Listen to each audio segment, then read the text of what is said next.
Welcome to Pulp Mythos. I'm Brian here with Spencer and Larry, and we're going to be discussing Snowfall Season 4, Episode number 3, All the Way Down. Should have been called Gustavo's Revenge or Betrayal at the Library. I was thinking about those as we were watching. But if you've not hit the sub button and the bell, please do so. We're going to be doing these reviews every single week.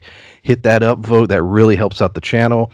Let's start with Gustavo's Revenge. Talk about plot development. In the course of one single 50-minute episode, we get, the Teddy coming in, seeing what happened, him explaining that, hey, this whole time you've been affiliated with the CIA, by the way. We get the amazing assault at the nightclub, the Assassin's Creed style assault, and then we get basically Army of Two at the end, a takedown of the police chief. That entire plot line was wrapped up over the course of one episode. I mean, there clearly could be more to it later, but a hell of a journey. Guys, what did you think of and that's only one plot line in the show. Like the show is just so well done. But yeah, guys, Gustavo.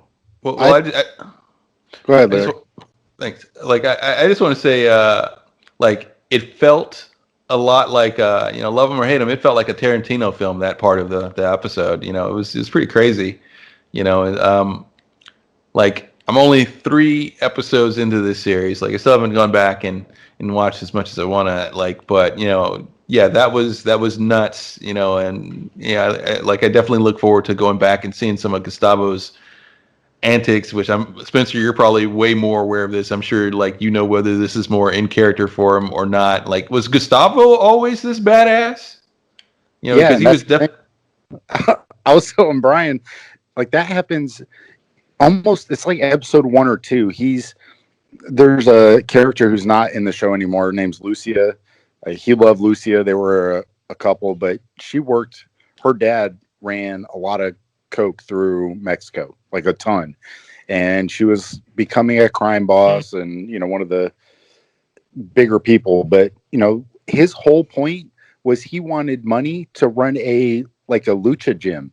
He wanted to teach kids wrestling and boxing. Like that was what he wanted. So he stole money from one of Lucia's people. Shit hit the fan, but that happened in like episode 2. So he's been he's been this badass since day 1 in the show. And it's just crazy because his character is so amazing. Like me and Brian talked right before we got on this, and we're talking about, it's almost like we want a Gustavo origin story because he is such a badass. What do you guys think the whole him now knowing the truth about the CIA connection, how that's going to affect things going forward? I don't know. I was assuming that this whole sheriff storyline, he was going to be a thorn in the side for a while. Like he was going to be fucking with them. He was going to like, nope, a couple more shipments, and all of this happened last week. The sheriff's being an asshole, and then Gustavo and Teddy take him out in, one episode. I was like, oh, well, I guess he's not important. But I don't know if that's going to, because this isn't a underground bit of knowledge. There's a lot of cartels in that area. There's a lot of cartels running through Tijuana and stuff like that. That was referenced in the last episode. Yeah. So I don't know if him taking out the sheriff is going to make them have more troubles with the cartels, or if it's going to help them become one of the leaders of the, I don't know what effect that's going to have, but I think that just storyline wise, it's going to affect them somewhat, but I don't know how yet. I think I see in that potential for both things you said. I imagine this is going to cause some problems because, like, we saw the estate this man had basically, and that money comes from somewhere. Like somebody was paying him off, or he was, he was working for someone. So I imagine they're going to have a problem with that person, and that'll be like your real big bad of the season. And that could eventually lead to like either joining up with whoever this person is or usurping them and, taking over their territory or their cartel. Well, my thing is how many different people was he charging $100,000 a week to? I mean, yes, that's a lot of money. But can you imagine? Say he's got three cartels that he's doing that for. That's $500,000 a month almost. Right? And, and living where he was living, that money went a lot further. So, and this was the '80s. So shit, if he made $6 million a year, I couldn't imagine what you could afford making $6 million a year, no matter where you're living. Mm-hmm. Yeah, I think you're right, Larry, that for him to have what he had, there's a lot of questions as to how he achieved that, and will those people come in? And like I said, he did mention the fact that there were other cartels and other things happening that he was working with. So this storyline, I think, might have some legs and may pick up in a different direction as the season goes on, because we're just at the beginning of the season still. There's several episodes left, and they already wrapped this storyline up, or it appeared that they did. Yeah, right. Yeah, it seems like it. So, like, the best I can think is that it's like a precursor or a segue to something deeper that's going to happen. Is it the cartels? Are they going to have problems with the Mexican DEA that they were talking about? And like you all were saying, like how is and you know more about Gustavo Spencer. Like, but I imagine, like, given his character, he seems like he's like a man of his word. So, is he? Do you think he's like 100% on board for life as a Fed? Well, I don't know. I think he's a little bit too, like, he's done some crazy shit. Like I said, he killed the DEA agent last season, and they've talked about it. I want to say this episode where they're talking. Sorry, my microwave went off. I was heating my coffee back up.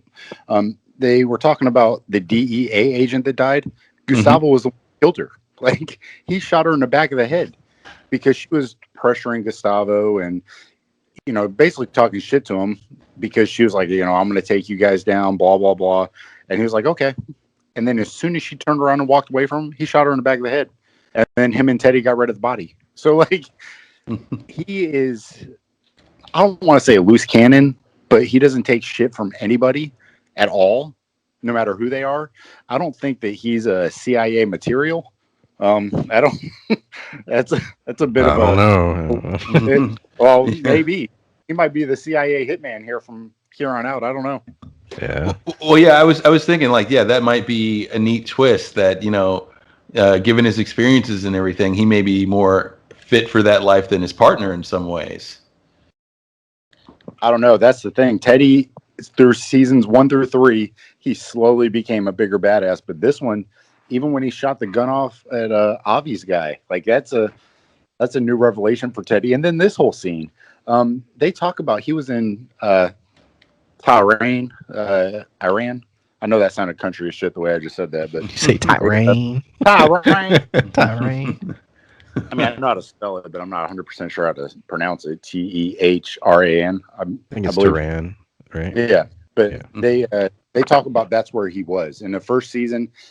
He talks about some shit happened there, and they have never really gone into it, so you don't know what happened necessarily. But I think this episode was alluding to that's what he used to do. Like, he used to be a badass. So to me, I'm really interested to see how much shit that Teddy and Gustavo can fuck up, because I think they're gonna go buck wild here real quick, and they're going to wreck a lot of people's worlds here real shortly. Yeah, I completely agree. So I said the episode should have. There were two name possibilities. One being the revenge of Gustavo, and then the betrayal at the library. Wow, that shit hurt, man. Oof.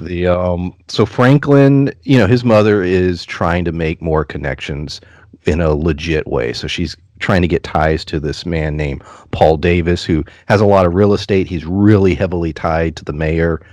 And she basically is like, look, we can all work together. Now, it's interesting that he's well aware of who she is and who Franklin is, that he runs drugs and everything. But basically, there's a piece of property that he needs to own in order to further his construction. And Franklin is really good friends with the owners of this place. And he convinces them to sign everything over to him, only to betray them in the end and basically say, you got to go. the whole way it was played, I mean, it was done so well. Everyone did such a great job, especially in the final scene where he's offering, hey, you're gonna have a bigger space. I got you. It's about a mile away, and she's like, keep your, silver, Satan or whatever. Basically saying that he was a snake and he screwed them, and he did. Um, these are characters that have appeared in previous seasons, correct, Spencer? Yeah. Yeah. So I'm sure that impacts even more the fact that you've seen them in previous seasons. But even not having seen the previous seasons, the way that everything played, I thought was really well handled and showing what Franklin is becoming.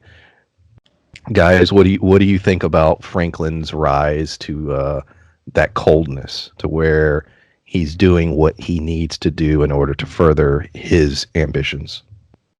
I think that it shows, and we were joking about it feels like a Stringer Bell origin story. He's super smart, and the reason he was so close to them was because he was such a smart kid. Like, he was constantly in there. He went in and out of their shop several times throughout the seasons, picking up new books. When he was doing physical therapy recovery after getting shot and stuff, that's what he was doing. He was reading, he was talking with them.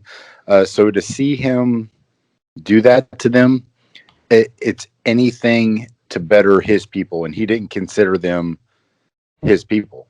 Like, he considered them to be friends of his, but I think that he feels the people that he's closest to are the people who he is in business with, and he didn't see this as people who are in business with him.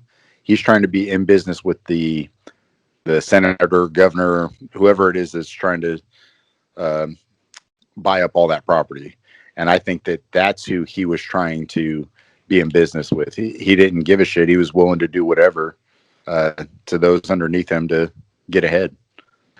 Yeah, it felt very much like, he was like, it was incredibly cold. It was so cold that, like, when he walked in the room, I was wondering, like, how is he going to go about this? How is he going to explain what he's doing? Is he going to, are there going to be any, like, word tricks or anything, or with what he's doing? And he's just straight up walks in and he's like, you got to go. And I'm like, good God, that's cold. That's so incredibly cold, and it's just like, these people clearly trusted you, you know, and given that they're in that neighborhood, I imagine they've known him like his whole life, and they figure they can trust Franklin, and for him to do that, like, it was such a cold betrayal, and yet it seemed like what he offered, like you both mentioned, I think that he offered them a bigger place, on a better side of town, and I'm sure that was legit, that he may have outright just given them that, and it's but it may have, it seems like it was more something just to, in a way, ease his conscience, where he's like, yeah, they are friends, or at least as far as Franklin perceives a friend being. Like, he's at that point where this is as far as friendship goes. I gave you a choice, and it was a good choice. Like, you were going to lose what you had anyway. I gave you an opportunity, and that's kind of a dark place to be, because they didn't want that choice. They wanted, this environment that they're used to, this space they've worked out of for 30 years, and he took that from them. Yeah, they mentioned that. Like you said, Larry, they mentioned that's been in their family for 30 years. It's not just, this is something that they themselves own. They, it's a family business that they've ran with family for a long time. And I think that because he's, he's trying to become a real estate mogul, and I don't know that necessarily he's trying to go legit 100%. I think he's trying to cover up his millions and millions and millions of dollars he's making with the crack business. But he owned a lot of property. So the one he had a mile away was probably just one he was sitting on. But when he walked in there and was just like, yeah, you got to go. He didn't try to, like, mull it over. He didn't try to smooth it out, be like, hey, look, guys, I really want you guys to have this other property. Like, he didn't try to sweet talk them or anything. Him telling them what they were going to do was, to me, a bigger revelation of the kind of character he's becoming, as opposed to, like, cause he just walked in and was like, yeah, you guys got till Friday. I was like, oh shit. Well, yeah. I'll go ahead. Oh, I just want to say one more thing. Like I'm trying to remember the name of the real estate mogul that they Paul spoke with. Davis. Paul Davis, yeah. Like so, when he says his line, his little crappy line about like our people are like children, you have to lead them to what's good sometimes and everything. It's like it was almost like there was a bit of a reflection there in the way he did that is like, you didn't say that. Like, you don't outwardly say the things that this man is saying. It's like, but you're just as bad in a number of ways. You may not say it. You may not feel that you feel that way, but this man is like, those scenes were so close together. It was almost like it was them holding up a mirror to, the type of a level of being disconnected that Franklin may one day be at some point in this series. And we get our first glimpse at the end of the episode of a benefit of this relationship, though. So that Nix, the dirty cop, oversteps in this episode. He goes first. He went after his father last week. This week he goes after his mother, Sissy. He takes her and just basically to prove a point and explain a that he can get anyone, and b that hey, your son's a murderer, and all that. Which is there's a very powerful line where she said, he didn't tell me anything I didn't already know. And I think that there's more to that line, I feel, where almost a jab at Franklin. But anyways, point being, they use their connection with the mayor and they get Nix buried. He's now he's off the streets. He's going to be doing what is it? He's like bagging evidence or something. Yeah, an evidence guy in some locker somewhere. Because the chief is just like, look, I don't know who you pissed off, but you're done. And basically, we got one line of dialogue where Paul Davis tells Franklin, hey, the cop thing, we'll take care of it. So clearly, he's using that connection with the mayor's office. So we already, so much happened in one episode. Not only the Gustavo stuff we talked about up front, but all the Franklin stuff. This show is running really quickly. We're getting a lot of story in a short amount of time. But going to what happened to Nix, what does he do now? Not only the fact that we see the benefits of the relationship with Paul Davis and the mayor, but also what is Nix going to do now that he's put in a closet somewhere? I think that it was important that they mentioned where he was going. The evidence locker, like basically again, I think the way he's going to try and do is go after Franklin, but by planting evidence. I think he's going to try and set Franklin up for something and use evidence that's already been collected for something else. In the 80s, I don't know that they had giant computer databases of stuff. So, it's one of those things where now when something gets submitted to evidence, I'm sure it's like scanned in, they take pictures. Like there's this whole digital log of evidence on top of, people signing stuff out and doing all that. He has a typewriter. Yeah. But that's what I'm saying. I think that it's that back in, the early 80s, an evidence person probably could be pretty devastating to somebody's, case. I think that he's going to try and ruin Franklin just in a different way now. But I think that it's super important that they mention that he's working in evidence now. But it's funny that he's like, wait, what? And like you said, his captain or whatever is just, whoever you pissed off, man, you're done. Which is good. Which is funny because he's a cop. He's a crooked cop. But I keep rooting for the crack dealer, like the crack type. Like I'm rooting for Franklin, the bad guy. Right. I was feeling the same way too, and it's so weird. He's like, yeah, I know this is one of those shows where there is no good guys, like, but this dude is so bad, he's just so scummy that it's like you're rooting for the crack dealer. Yeah, Nix is such a piece of shit that you're rooting for the guy who has ruined thousands of people's lives by turning them on to crack, and I still want to win over Nix. Like, and it's funny you mentioned that because I didn't even think about the kind of like, but that was something I figured that he would find some other way to exploit the system or to come at Franklin, that because he doesn't seem like the type of person that stops. He seems a little relentless. The little bit of exposure I've had to this character, like and planting evidence, that might be something he does, or and especially given the era, like that seems like a big possibility. So yeah, I think that's something that could definitely happen. either way, like if Franklin was going to deal with this guy, like I feel his only answer for dealing with him, he had to kill him, and he didn't do that. So Nix is definitely going to continue to be trouble. Yeah, I think you're 100% right. Is that the fact that he just sort of screwed him? It's going to be a pain in his ass down the line in some way. And one possible avenue for that, and we'll see if these stories interconnect, is the reporter Irene. She is digging, digging, digging, Come on, Irene. Oh, and she is discovering that clearly something big is covering these things up. You know, there are murders, there's all these horrible things happening. Everybody knows who Franklin Sane is. Everybody knows what he does, and yet nobody can attach these murders to him that people in the police department know he committed. Files are missing. Clearly something big is happening, and she's trying to dig. Now we know the answer to that. The CIA are funding drugs and moving weapons to South America. She's digging into that. Will she get to the story before and get the reporting out before they are onto her and try to eliminate her? I don't know. Where do you think her story could intersect with a Nix potentially? Go ahead.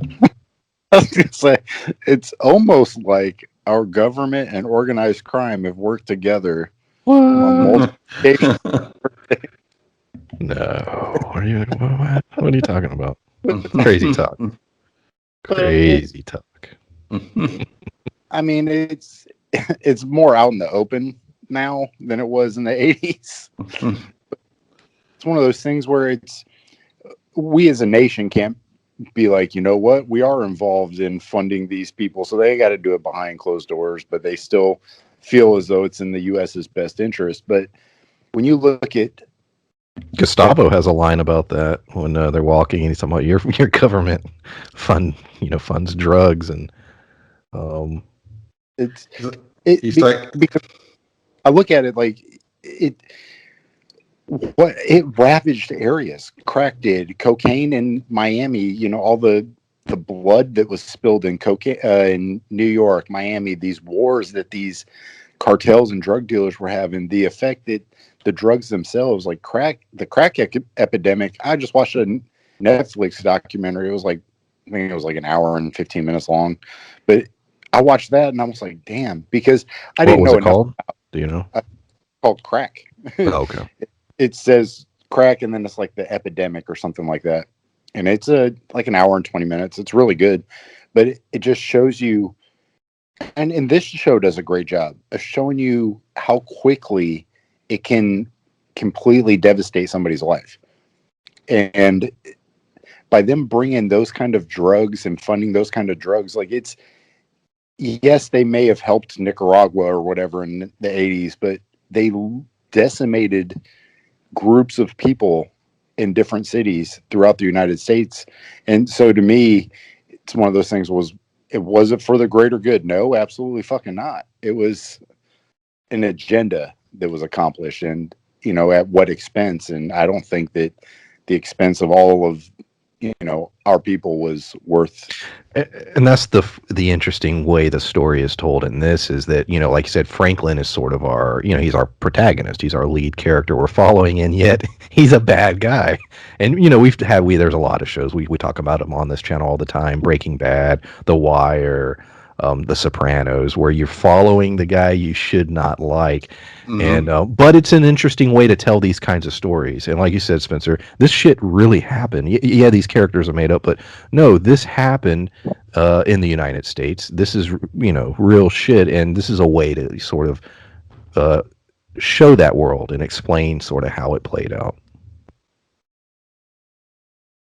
Like, yeah, absolutely. And I think it shows how messed up the whole situation is. Like you said before, Gustavo's whole line earlier, where he's talking about the government, because I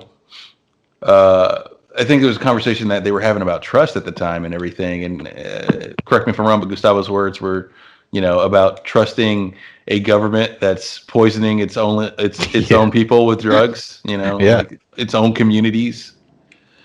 And it's like, yeah, so like you said, there's no heroes here, absolutely. And to go back to earlier, it's like, again, that emphasizes how much I hate Nix, because it's like, not only is Franklin, a crack dealer, it's like, but he's a crack dealer who's taking money from the CIA to fund a war, and it's like there's so many levels of betrayal with what he's doing, and yet I still hate Nix more. Well, your word to describe him, scummy. That's perfect. That's exactly how I would describe that character. Oh yeah, Oh, he's the shittiest of human beings. But it showed too. I think in these first couple episodes, it showed him with. Did it show him with his kids and stuff in these episodes, or was that the no. end of season 3? Okay, because like I said, I basically powered through all of this right before it started. But they showed him with his kids, and he seems to be not an awful dad, but there's no way that he's not. Like it, he is such a shitty human being, and they show that throughout the season. Like he's not a great guy. He does some shady stuff. When he was helping Andre before Andre died, like they were going after Franklin. So he he feels as though he's doing it initially for the right reasons, but as soon as his conscience and Andre went away, he started trying to exploit Franklin.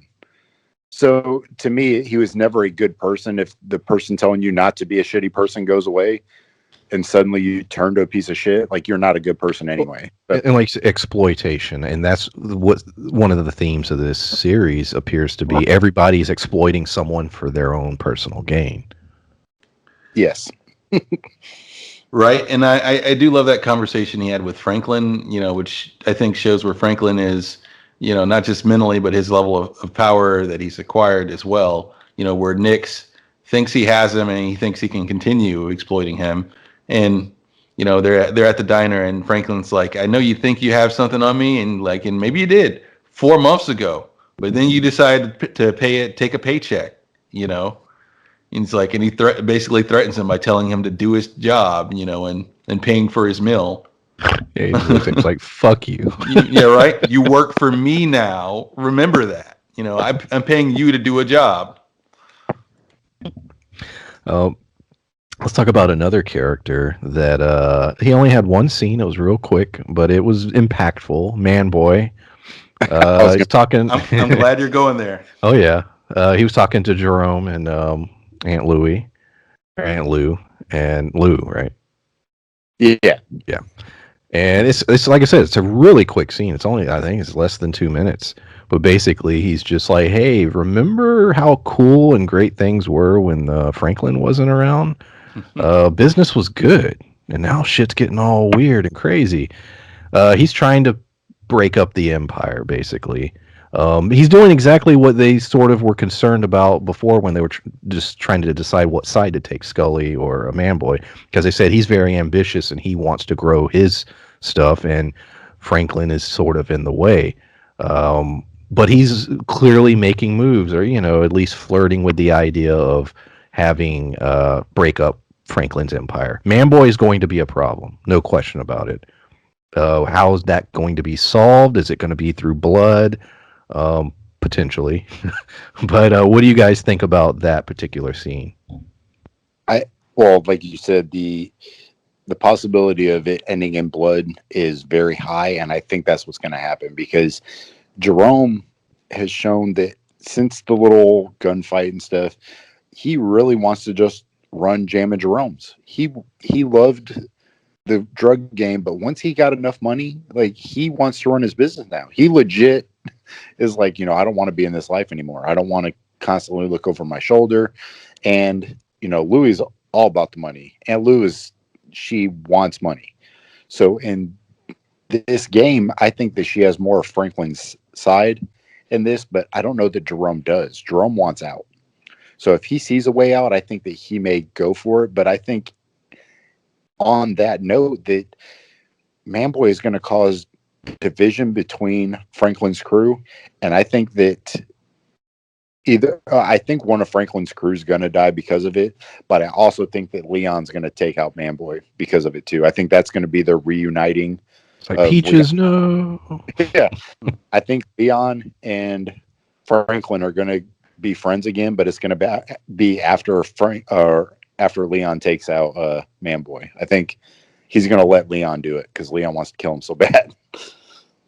Well, yeah, and I'm not quite sure because it could go that way, but there's also another way it could go because one thing they talked about, like you said, Brian, this is what they were afraid of. They were afraid of his ambition, and they mentioned that he's ambitious, and the smart money would have been on siding with Scully because Scully has a clear agenda. Scully seems like there's a level of loyalty and a lack of ambition, so he's not going to press for more. He's not going to yeah, he's a junkie and he has these and he depends on those drugs way too much, but it seems like a safer bet. Like, so my guess would be that they plan for this. They plan for Manboy to try to take more than he's currently getting. And I'm curious how, because, one thing we never saw in the first episode was, what their plan was in the first place. So when they backed Scully, for all we knew, they may have been legitimately backing Scully.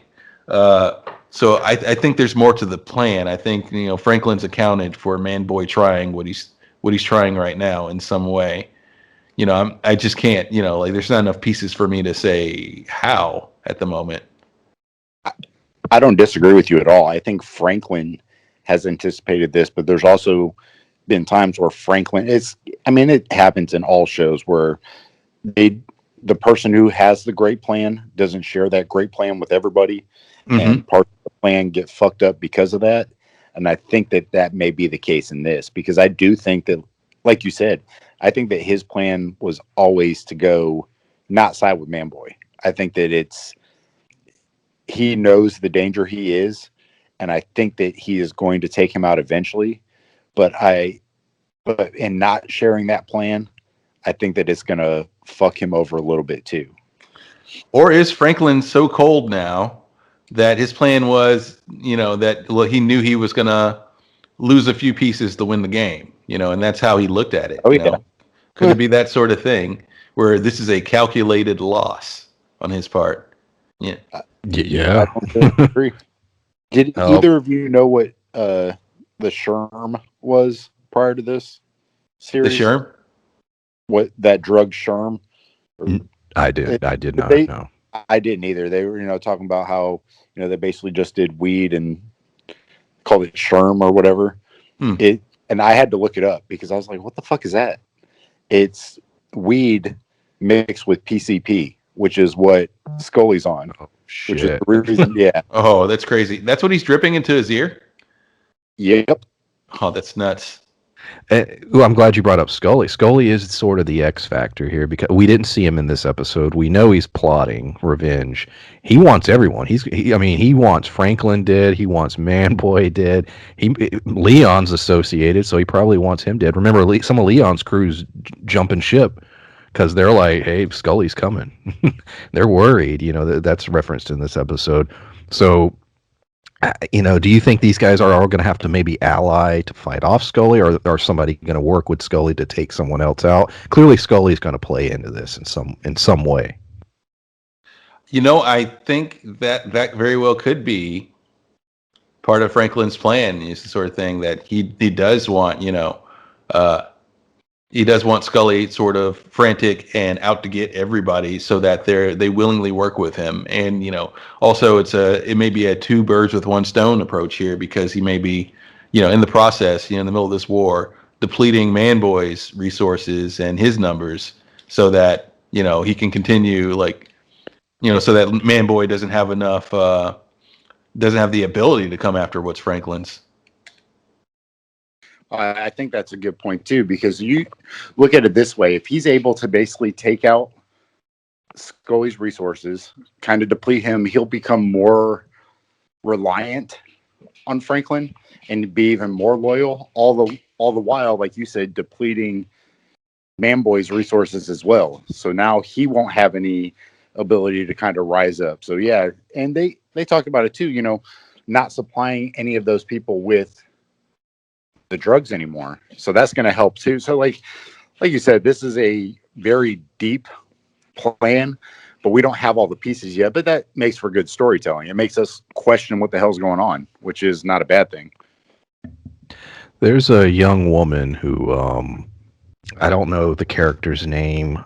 She's clearly friendly with Leon at one point, and she's someone who's on the drugs, and shit's going Wanda. really bad for her. What's her name? Wanda. Wanda. So Wanda, gets a couple scenes, and basically it's showing the effects of all the shit we've been watching. This whole drug situation. Well, they're like you said, we talked about earlier. They're the casualties. They're the people that are suffering through this, and she's a character that they're showing us how this shit affects you, and we get a really uncomfortable scene. I'm sure Larry loved watching, where I was like, oh, some body horror type shit. Oh. But her tooth, it was the sounds, effects, and everything were just so horrible. But she loses a tooth, and it's real bloody, and it's just sort of a graphic scene. And she's looking in the mirror, and she's horrified at what she sees, and she's looking at the others sitting over there, and she's like, what? Basically, that realized that for that split second, she came out of the fog, and it's like, what the fuck am I doing? And what's going on? And I'm assuming that they're using her as sort of the character to show you, hey, these are the people that are being fucked over with all this stuff. She I think it was the end of season 2 or whatever. Her and Leon were like, that was Leon's first love. Like him and this girl were super close. They loved each other, but she wanted to be part of the crew. And at first Franklin was like, nope, I got to keep it close. It's only people I know. And then finally he let Wanda help at the cookhouse. Well, she started cooking the drugs herself, and then she started using them. And as soon as she started using them, she started to get worse and worse and worse. And like, if you go back at all and watch any of this, watching her story go from one end of the spectrum to what she is now, it is like you said, it's a crazy journey. And seeing how much has affected her at this point, she's a completely different person. She was never like a great individual, but she wasn't bad. She was like loyal to Leon. She was loyal to the cause. And then as soon as she did it, like one time, it fucked her up. And it's the same thing with Melody. Mel was the same way. She was super nice. Her and Franklin were, on again, off again, but you could tell that at the beginning, my assumption was that they were going to be together. And then she went to a party, tried the rock one time, and now Leon told Franklin, he's like, man, she's on the rock now. It's over. And it was. And Wanda's the same way. And you could see that Leon still loves her. Even in this episode, he still has a great deal of love for her, but it's almost like he feels she's a lost cause. Yeah. And a little, I saw a little hint of guilt, like in that scene from his point of view. That's what I got from it. It is 100% because he's the one that got her to help, cook and to help do all this stuff. So he did even take some of the responsibility for what has happened to her, and he does feel guilty. But seeing it on his face, for you guys to be able to see that, to me shows not only great acting, it's great writing. For you guys to feel what I felt, and you guys were new to this, it's 100% how well it's written and acted. Yeah, it's that good, and just the acting is that expressive, and the way that they're weaving this narrative that you almost could have started at this point, honestly, if it was a movie. Well, and we are starting the show at this point, and the fact that it is gripping me the way that it is at this point, not having experienced any of those previous seasons, that really does, I think, speak volumes about the show. Like, I might eat those words when I go back and watch those episodes, but for now, like, yeah, I got to agree with you. It definitely, it's incredible the amount of backstory I get just from the way that they play all those relationships. It's discovering shows like this that makes me even. I'm just not a fan of award shows. I think they're bullshit most of the time. But I usually I'll keep up with the winners and losers whenever a show happens, and I've never heard of this show really, and you know what I mean. It's like, well, why is this not at the Emmys or the what's the television one? Yeah, I think it's Emmys. Um, Yeah, it's Emmy. like, well, Well, where are these guys? well, Emmy, you know.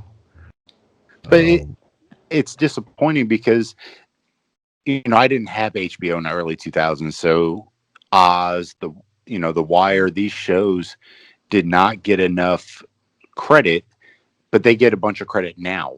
And I felt like this show was going to be one of those shows that ended up flying under the radar. Had somebody not suggested it in the comments, I would have never checked it out. I wouldn't have even known it existed until 5 years from now, and it just happened to be on like Hulu or Netflix, and I'd be like, "Oh shit, why didn't I know about this show?"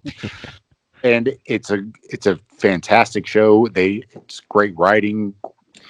We talk about plot holes in a lot of shows that we've watched, and this, I haven't felt that there's been any. Like, it's hard to say because I'm sure that there's at least one or two that I missed. But as far as character development, they've done such a great job. And like you guys said, there's some things that you guys are picking up on just by watching the show and how well it's acted that I didn't give any information to you guys. I've given you some, but some of this is just you guys seeing it and being able to tell what's going on, and that's speaks volumes to them. Yeah, absolutely. I've exhausted my notes. Is there any other point that I missed or something else you guys want to discuss before we wrap up this review? Now I was going to bring up Manboy, but you brought him up. That was the only thing that I was like, oh, please let that scene be talked about. And you Yeah, did. same. I don't have anything. Yeah, absolutely. I thought that might get glossed over too, so I definitely want to talk about that because and they did a good job of leading you there with just a very short conversation that Manboy is trouble. He does have plans of his own. It's there's so many different angles here, and like, did we even get any Scully this episode out of curiosity? No, Yeah, I didn't. none. He was mentioned a couple times, but no, nothing. And remember, he has a massive crew. He has an army. But no. So yeah, I'm in that case. Yeah, I'm very curious to see how Scully's going to go about this. Whether he's just coming at them with his crew or whether he's got something planned specific.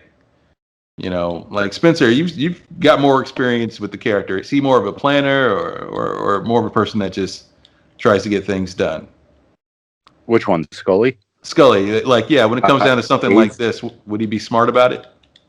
He's a loose fucking cannon, man. He's all hopped up on PCP. he's, and just so you know, he's not a character that's been established for very long.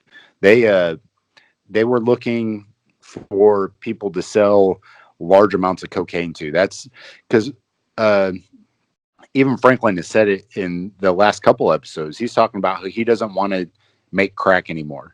He only wants to deal with people buying large quantities, and he's trying to go more legit. So Scully was one of those people he felt like was going to buy large quantities from him because he's a big drug dealer and stuff. He runs this whole that projects they were basically set up in. He like runs everything out of there. So he was hoping that Scully was going to be his in to one of these large buyers. And then he found out the kind of person Scully was, and he was like, oh shit. Because he's on a ton of PCP and he is selling all kinds of drugs. So he was always that kind of reactive character. So I'm really curious as to how he's going to react. Oh yeah, like I said, I think his plot line will tie into some of the Manboy stuff that's happening. And like you said, Larry, Franklin might be counting on that. It might be part of his bigger plan potentially. But all right, anything else, guys? No, sir. Yeah, I think this is a good place to call it. Awesome. Yeah, appreciate everybody listening. Loving this show. We'll be covering it every single week. If you've not already subscribed and hit the bell, please do so you'll be notified when these go up. And thanks for listening.